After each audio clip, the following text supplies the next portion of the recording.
Okay, so we're talking about a newer version of Exchange Server. So the main question that comes to mind is, well, what exactly is new here? What's been changed? Well, first and foremost, Microsoft's taken a hard look at security and privacy. It's very well documented in the press every day that there's all kind of security concerns with Microsoft products. The fact of the matter is there's security concerns with everybody's products out there. Microsoft gets a lot of press because they're Microsoft. Microsoft put together the security initiative to handle some of these things, and we'll talk about some of the security and privacy improvements that's been added to Exchange Server 2003. Client features got a lot of attention here. There were a lot of Outlook improvements. There were improvements to Outlook Web Access. This thing has grown tremendously in every version of Exchange since 5.0, and no exception here. In Outlook Web Access and in Outlook, Microsoft has really gone after making these two client products much easier to use,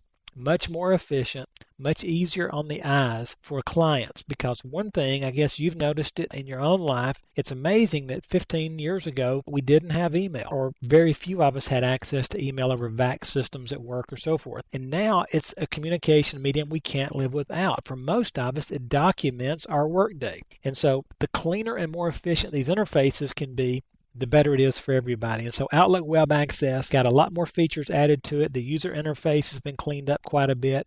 You can now do your inbox rules through Outlook Web Access. You haven't been able to do that before. Readability has drastically been improved. They've changed the way some indenting and layout is in Outlook Web Access. There's been some considerable performance increases. One of the things Microsoft has done, and you'll hear this mentioned quite a bit, is they've changed the way link state is checked and maintained. And we'll talk about link state later when we're talking about routing groups and figuring out how to move mail around the organization. Outlook Web Access performance has improved. Not only does it look better and a little easier to use and has more functionality, it's also faster.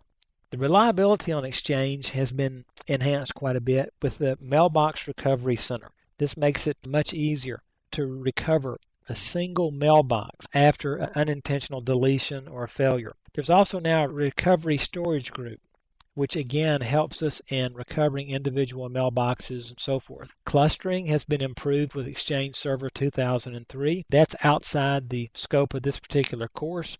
We will talk about it briefly, but I would refer you to some of the documentation out there on Microsoft's Exchange website.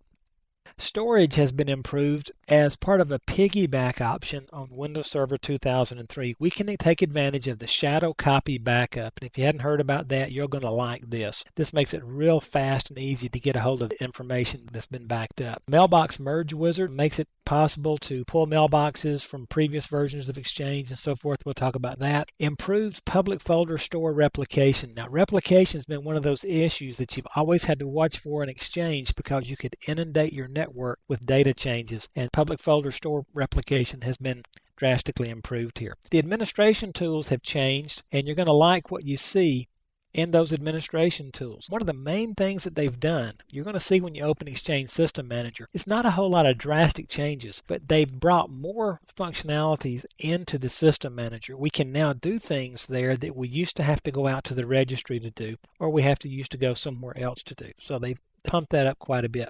Transport and message flow. I've already mentioned these link state improvements, but notice here's the big one. We can now do cross-forest SMTP mail, and our Exchange organization can now go across the forest. And we'll talk about that a little bit later. Connection filtering. We have a lot more filtering to prevent spam and viruses and so forth in our organization.